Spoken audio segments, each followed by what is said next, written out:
어, 오늘 말씀은 엘리야의 마지막 부분에 대해서 어떻게 영광스러운 마지막을 맞이했는지 그 말씀으로 은혜를 나누려고 합니다. 오늘 말씀을 보시면 엘리야의 마지막 모습이 아주 자세하게 기록되어 있습니다. 어느 사람의 마지막보다도 자세하게 나와 있습니다. 하나님은 우리가 어떻게 하늘나라에 가는지를 정하세요. 뿐만 아니라 언제 가는지도 정하십니다. 하나님만 아시는 거죠. 여러분 기억하십니까? 열왕기상 19장을 보시면 엘리야가 너무도 힘들어서 로뎀나무 아래에서 하나님께 나를 좀 빨리 데려가 달라고 그렇게 기도를 하죠. 그런데 하나님께서는 그 기도를 듣지 않으셨어요. 여러 이유가 있겠지만 아직도 하나님의 영광을 위해서 할 일이 남아있기 때문입니다. 하나님은 우리가 이 땅을 살면서 그리스도의 증인으로 할 일을 다 마치기 전에는 절대 죽게 허락하지 않습니다. 그렇게 쉽지가 않아요. 어떤 사람은 오래 하나님의 일을 하고 떠나고, 어떤 사람은 너무나 짧게, 너무나 급하게 또 일을 끝내고 떠나기도 합니다. 하나님께서는 각 사람에게 할 일을 주시고 또 얼마 동안 일을 하는지 시간도 정해 주십니다. 어떤 분들은 그런 얘기를 해요. 왜 하나님께서 나를 이렇게 빨리 부르시지 않나? 나를 좀 빨리 부르셨으면 좋겠다. 그렇게 얘기하십니다. 그 이유가 있습니다. 아직 하나님께서 맡기신 일이 남아있기 때문입니다. 아직도 내가 도와주어야 할 사람들이 있어요. 그리고 내가 복음을 전해야 할 대상들이 있어요. 그래서 하나님께서는 우리를 이 세상에 남겨두시는 것입니다. 오늘 말씀에 나오는 이야기는 하루 동안 일어난 이야기입니다. 긴 본문이지만 하루 동안 엘리야와 엘리사가 같이 길을 가서 여러 도시를 지나는데 하루 동안 있었던 이야기입니다. 엘리야와 엘리사가 이제 같이 가다가 엘리야가 하늘나라로 올림을 받죠. 여기서 두 사람을 통해서 마지막까지 주님을 잘 섬기는 아름다운 믿음을 보게 돼요. 사랑하는 성도 여러분, 우리가 이제 마지막을 맞이할 텐데 어떻게 맞이할지 오늘 말씀을 통해서 은혜를 나눌 수 있기를 원합니다. 1절 말씀 우리 같이 보겠습니다. 1절 말씀입니다. 함께 보십니다. 시작. 여호와께서 회오리 바람으로 엘리야를 하늘로 올리고자 하실 때에 엘리야가 엘리사와 더불어 길갈에서 나가더니, 세상을 떠나는 마지막 날 엘리야는 어떤 모습입니까? 그는 선지자 학교를 방문하고 있어요. 선지자 학교는 베델과 여리고에 있었습니다.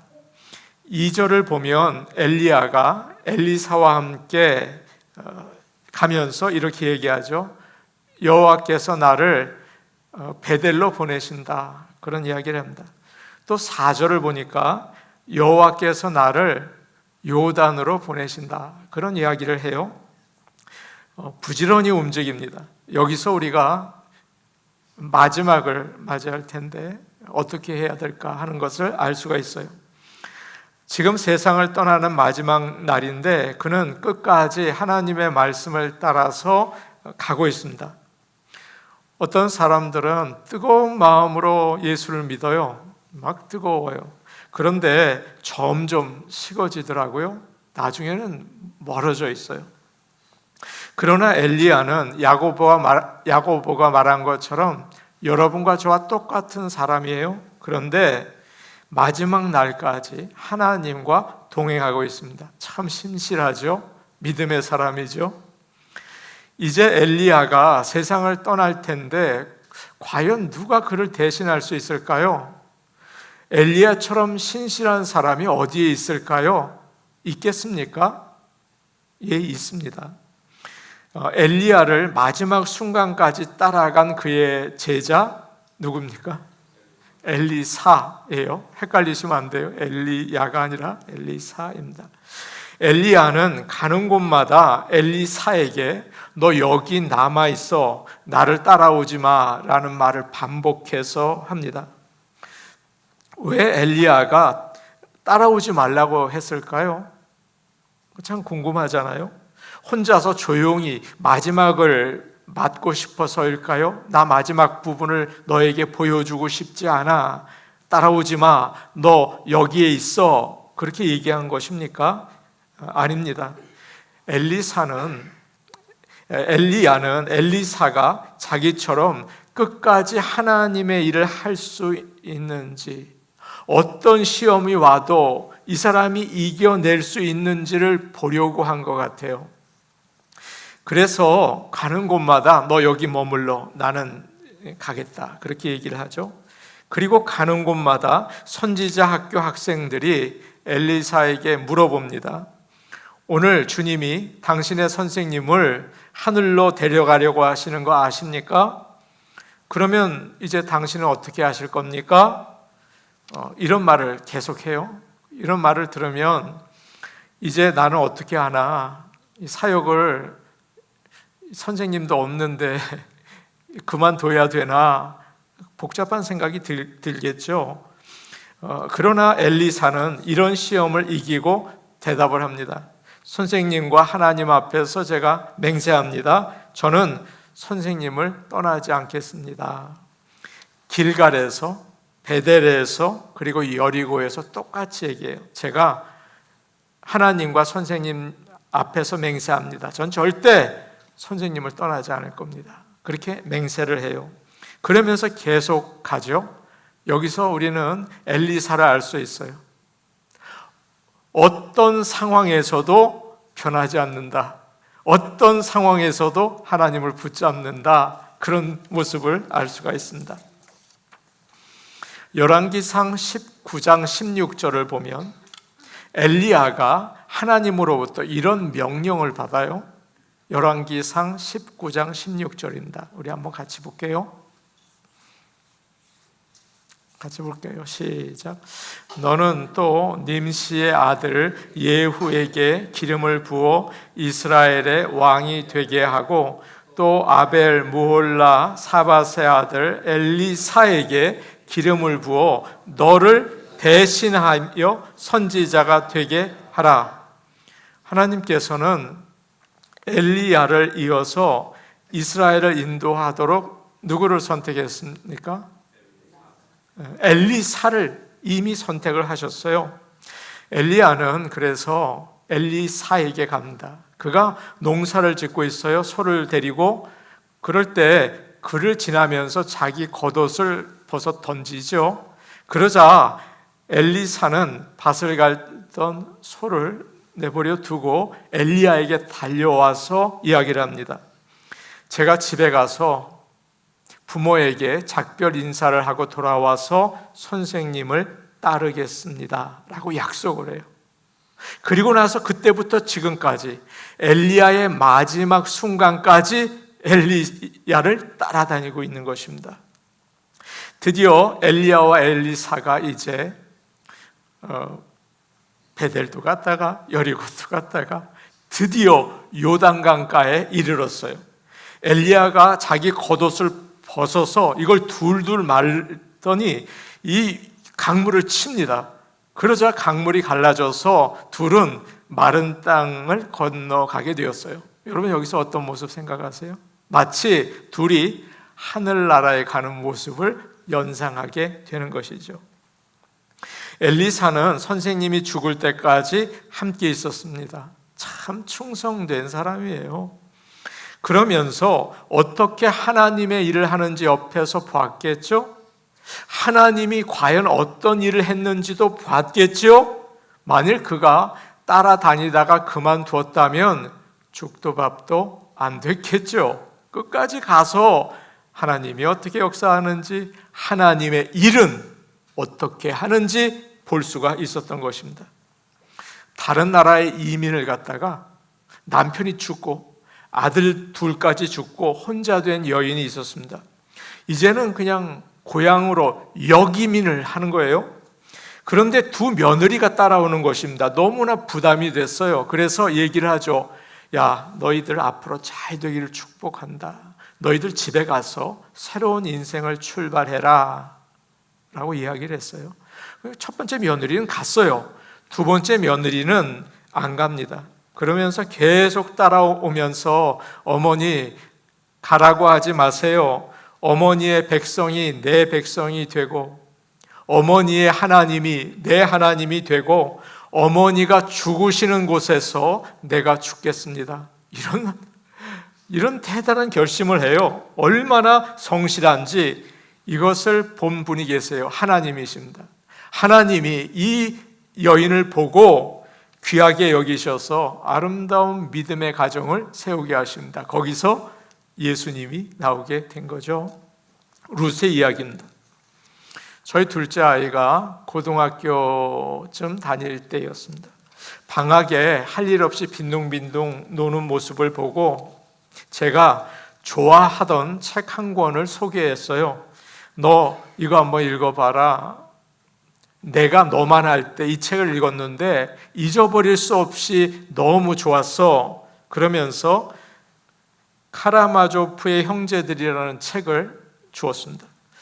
아이는 그러겠다고 했어요. 근데 그 책이 제법 두껍습니다. 읽기 전부터 한숨을 푹푹 쉬는 거예요. 이걸 어떻게 읽나? 차라리 이것을 머리에 베고 자면 높이가 비슷하겠다. 베개랑 그렇게 얘기를 해요.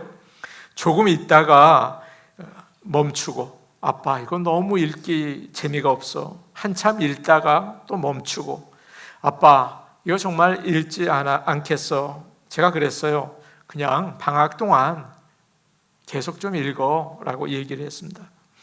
어느 날 저희 아이가 책을 계속 붙잡고 있다가 우는 겁니다. 그래서 제가 그랬죠. 이젠 정말 질렸구나 애가. 그랬더니 저에게 와서 아빠 이 책이 너무 좋아. 왜 읽으라고 했는지 알겠어. 그러더니 그냥 그 다음부터는 다 읽어버렸어요. 사랑하는 여러분, 같은 이야기를 여러분에게도 드리려고 합니다. 지금 여러분께서 인생이 참 어렵다라는 부분을 읽고 계실지 모르겠어요. 내 인생 정말 힘드네 라고 하실지 모르겠어요. 그만두고 싶으실 거예요. 그러나 제가 오늘 아침에 권면드립니다. 계속 읽으십시오. 하나님은 참 선하시다 하는 부분이 나올 것입니다. 반드시 나올 것입니다. 인생에 어려운 시험이 오더라도 변함없이 예수 그리스도를 믿으시기를 축복합니다. 분명히 주님은 그의 약속을 이루어 주실 줄로 믿습니다. 바울은 이렇게 얘기하고 있어요. 우리는 알고 있습니다. 하나님을 사랑하고 그의 뜻대로 부르심을 받은 자들에게는 모든 것이 합력하여 선을 이룹니다. 하나님을 성실하게 섬기시는 분들이 계셔요. 예배의 자리를 지키죠. 여러 봉사를 하시죠. 이런 분들 때문에 우리 교회가 이렇게 서 있는 것입니다. 보통 힘들다고 포기하고 나를 알아주지 않는다고 멈추고 바쁘다고 그만두고 그런 경우들이 얼마나 많습니까? 그러나 하나님은 성실한 자들을 통해서 일하시고 그의 일을 이루십니다. 그리고 주님을 만날 때 착하고 신실한 종아, 내가 작은 일에 충성했으니 주인의 기쁨을 나누자라고 하실 거예요. 마지막 순간까지 흔들리지 말고 변함없이 주님을 따라가는 저와 여러분 될 수 있기를 축복합니다. 엘리사가 엘리야를 따른 것은 정말 잘한 일이었어요. 요단강을 건넌 바로 다음에 엘리야가 엘리사에게 이렇게 물어보고 있어요. 주님이 나를 데려가시기 전에 내가 너에게 뭘 해주면 좋겠느냐? 엘리사에게 큰 기회를 줬어요. 원하는 것을 얘기할 수가 있는 거죠. 엘리사가 이렇게 대답을 합니다. 9절 말씀인데 오늘 본문 9절이에요. 우리 같이 보겠습니다. 9절 말씀입니다. 함께 보십니다. 시작. 건너매 엘리야가 엘리사에게 이르되 나를 내게서 데려감을 당하기 전에 내가 내게 어떻게 할지를 구하라. 엘리사가 이르되 당신의 성령이 하시는 역사가 갑절이나 내게 있게 하소서 하는지라. 엘리사는 무엇이든지 대답할 수가 있었죠. 그런데 뭐라고 대답하고 있습니까? 선생님이 가지고 계시는 능력의 2배를 주십시오. 그렇게 부탁을 하고 있어요. 그가 구한 것은 영적인 것이었습니다. 여러분 어떤 걸 구하세요? 영적인 것을 구하고 있어요. 많은 사람들이 이 말을 잘못 이해를 하고 있어요. 엘리사가 엘리야보다 더 크고 더 강한 능력을 받기 원했다, 2배 이상을 받기 원했다, 그렇게 이 말을 이해하죠. 어떤 사람은 엘리사가 실제로 그렇게 되었다고 생각을 합니다.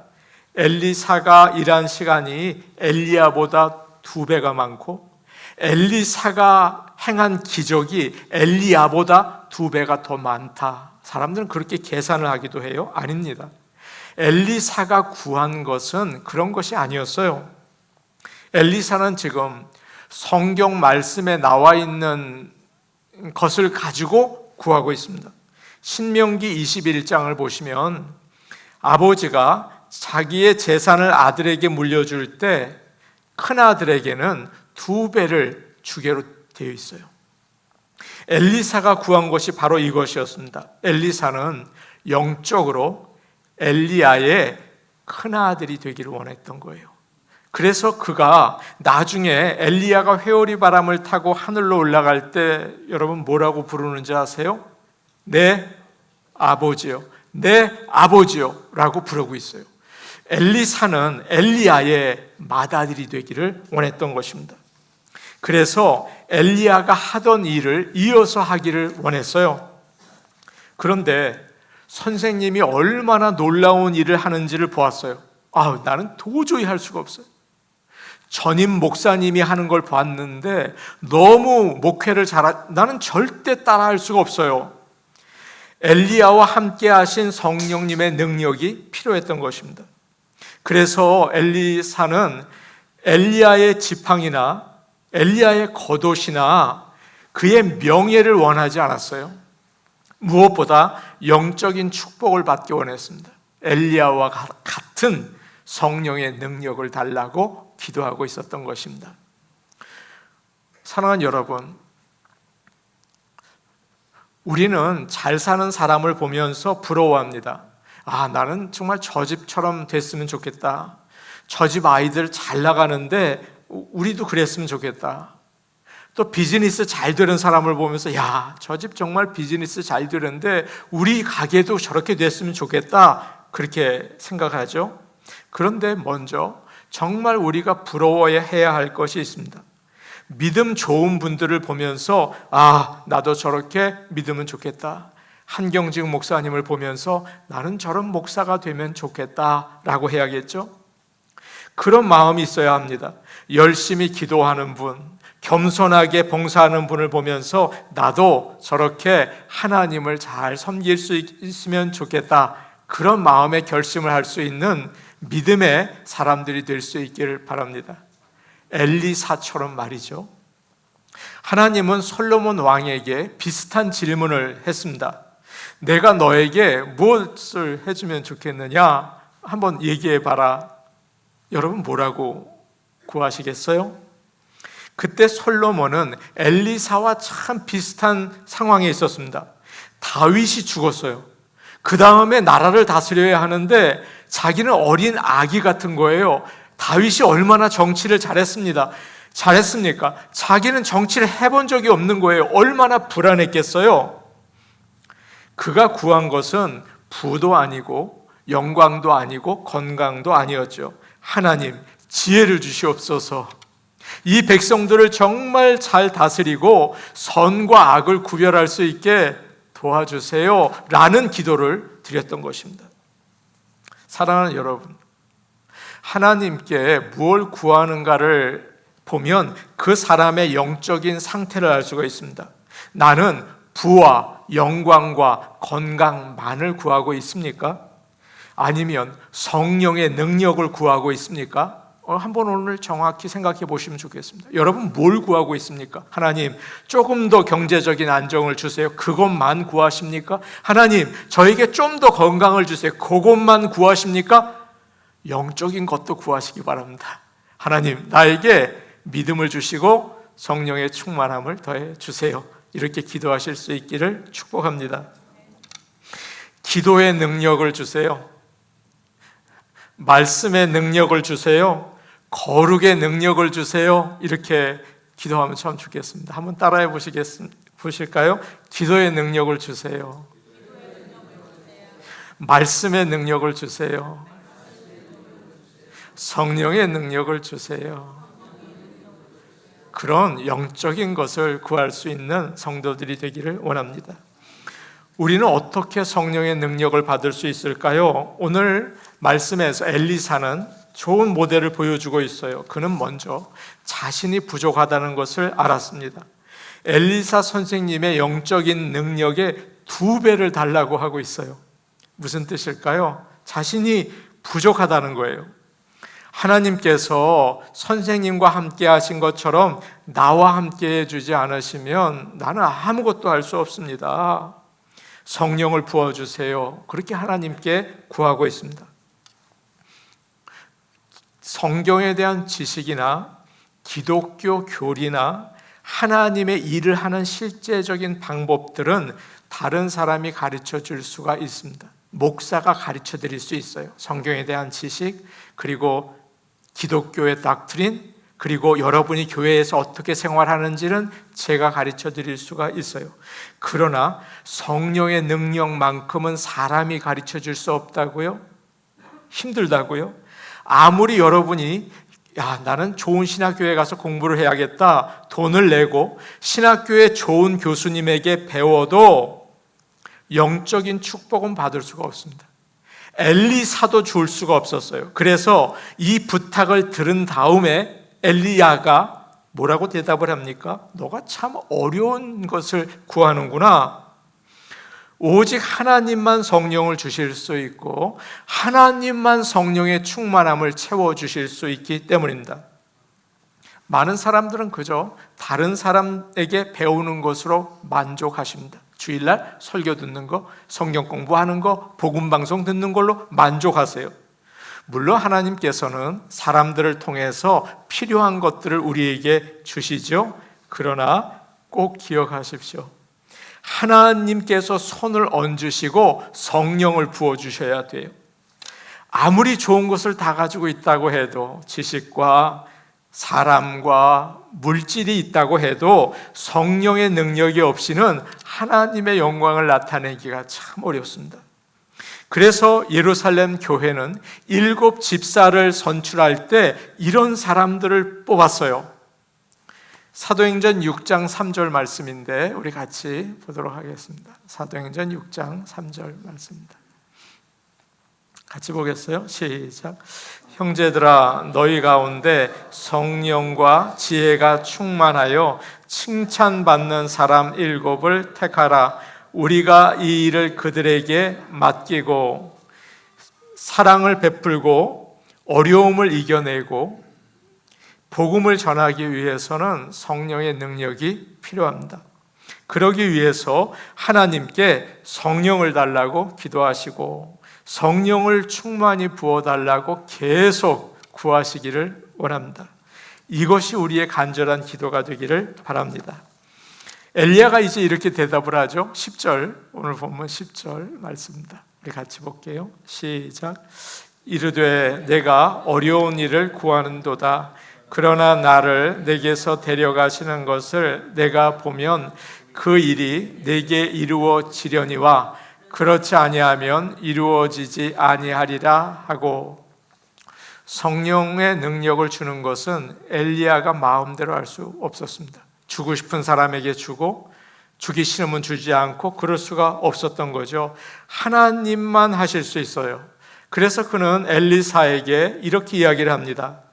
주님이 나를 데려가시는 것을 내가 보면 너의 소원이 이루어질 것이다. 이유가 있어요. 영적인 눈이 열리면 네가 갑절의 능력을 받을 수 있을 것이다. 그런 뜻인 거죠. 여기서 중요한 것은 10절 말씀에서 중간에 내가 보면이라는 조건입니다. 네가 보면 성령의 능력을 충만히 받을 수 있을 것이다 라고 이야기를 합니다. 엘리야가 하늘로 올라가시는 모습을 보면 하나님이 살아계시는구나, 하나님이 구원하시는구나, 죽지 않고 하늘로 가는구나 확신을 가지게 되기 때문이죠. 힘들어도 예수를 믿어야겠구나 결심하게 되기 때문이죠. 성령 충만하게 됩니다. 그래서 예수님도 제자들 앞에서 하늘로 올라가셨어요. 그것을 보는 순간 제자들이 확신을 가지게 되었습니다. 예루살렘으로 돌아가서 성령이 오시기를 기도했어요. 그때 성령을 받았다고요? 아니요. 하늘로 올라가는 것을 보시는 순간부터 일이 시작이 된 거예요. 영의 눈이 열린 것이기 때문입니다. 드디어 엘리사가 이거 정말 하나님께 성령의 충만을 받아야 되는데 이거 어떡하나. 그런데 이 일이 이루어졌어요. 11절과 12절 우리 마지막으로 같이 볼게요. 11절과 12절입니다. 시작. 두 사람이 길을 가며 말하더니 불수레와 불말들이 두 사람을 갈라놓고 엘리야가 회오리 바람으로 하늘로 올라가더라. 엘리사가 보고 소리 지르되 내 아버지여 내 아버지여 이스라엘의 병거와 그 마병이여 하더니 다시 보이지 아니하는지라. 이에 엘리사가 자기의 옷을 잡아 둘로 찢고 불말이 끄는 불수레가 두 사람을 갈라놓았어요. 그리고 엘리야는 회오리 바람으로 하늘로 올라갔습니다. 보통 사람은 이런 모습을 볼 수가 없습니다. 욕심으로 마음이 어두워져 있고 물질의 눈이 어두워져 있으면 영적인 것에 관심이 없어요. 하늘의 세계를 볼 마음이 없어요. 그러나 엘리사는 영적으로 깨어 있었습니다. 그래서 성령의 능력을 사모한 거예요. 아니라 물질만 사모하죠. 이게 잘 돼야 할 텐데만 사모할 텐데 그게 아니라 성령의 충만함을 내게 주세요. 성령을 사모할 줄 알았다고요. 여러분 어떠십니까? 뭘 사모할 수가 있습니까? 그래서 이 놀라운 모습을 볼 수 있었어요. 만일 여러분과 제가 그 자리에 있었다면 어땠을까요? 과연 이 모습을 볼 수 있었을까요? 아니면 아무것도 못 보고 아니 엘리야가 어디 있지? 이거 무슨 일이야? 라고 하지는 않을까요? 아람 왕이 엘리사를 잡기 위해서 군대를 풀어서 도단성을 포위했습니다. 엘리사는 완전히 도간에 든 쥐였습니다. 다음 날 엘리사의 종이 아침 일찍 일어나서 보니까 수많은 아람 군인들이 포위하고 있는 거예요. 큰일 났습니다. 선생님 어떻게 하면 좋습니까? 그러자 엘리사가 이야기를 하죠. 역시 이 중요한 조건입니다. 두려워하지 말라. 우리와 함께한 자들이 그들과 함께한 자들보다 많다. 자기의 종을 위로하기 위해서 한 말일까요? 은혜 주기 위해서 한 말일까요? 천만에요. 이것은 그에게 사실이었어요. 엘리사는 하나님께 종의 눈을 열어서 볼 수 있게 해달라고 기도를 했습니다. 그러자 하나님의 성령이 종의 눈을 여셨어요. 불말과 똑같죠? 불말과 불병거가 산에 가득하며 엘리사를 둘러싸고 있었습니다. 이렇게 영의 눈이 열릴 때 하나님의 불수레와 불말을 보고 담대해지는 것입니다. 현실이 왜 이렇게 두려울까요? 왜 이렇게 힘들까요? 이 인생이 문제가 왜 이렇게 크게 보이는 걸까요? 마치 엘리사의 종처럼 말이에요. 영의 눈이 어둡기 때문은 아닐까요? 저와 여러분에게 오늘 아침 하나님께서 영의 눈을 여셔서 천군 천사가 우리와 함께하며 예수 그리스도께서 우리를 위해서 하늘에서 중보 기도하시는 것을 볼 수 있는 영의 눈이 열리기를 간절히 기도하고 축복합니다. 월리스 윌리스라는 흑인 노예가 오클라호마 부근에 있는 목화밭에서 일을 했습니다. 아주 더운 여름이었는데 옆에 강이 흐르고 있었어요. 그때 그는 문득 엘리야가 요단강을 건너가서 불말이 끄는 수레를 타고 하늘로 올라가는 성경 말씀을 생각했습니다. 나도 하나님께 저렇게 들림을 받으면 참 좋겠다 간절히 사모했어요. 그러면서 이런 노래를 지어 불렀죠. 아마 여러분도 한 번쯤은 들어봤을 듯한 노래예요. Swing low, sweet chariot, coming forth to carry me home. 흑인 연가죠. 하늘에서 수레가 내려오네. 나를 집으로 데려가려고. 요단강 건너편을 보니 무엇이 있나?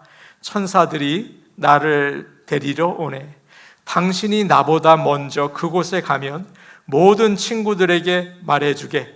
나도 곧 갈 거라고. 이런 노래예요.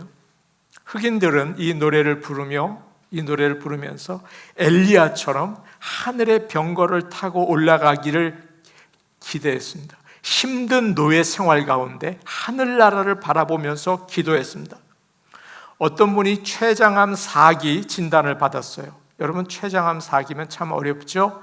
6개월 살 수 있다고 했어요. 그 기간 동안 그는 간절히 하나님을 의지했습니다. 그리고 마지막에 인터넷 블로그에 이렇게 글을 남겼습니다. 제가 그 글을 보았어요. 거울 속에 내 모습을 보면 건강이 나빠지는 걸 알 수 있다. 체중이 빠지고 얼굴은 뼈만 앙상하다. 그러나 내가 천국에서 영생을 누릴 거라는 사실이 힘이 되며 거기서 암이 나을 거라고 생각하니 얼굴에 미소가 지어진다. 장차 내게 펼쳐질 일들을 생각하니 힘이 생기고 마음이 설렌다. 사랑하는 성도 여러분, 우리가 마지막 순간을 맞이할 것입니다. 그때 엘리야가 하늘로 올라가는 것을 보면서 예수님께서 승천하시는 모습을 보면서 성령의 능력을 구하고 그리고 소망은 가운데 마지막을 잘 맞이하실 수 있는 저와 여러분 될 수 있기를 간절히 축복합니다. 아멘. 우리 같이 기도하겠습니다.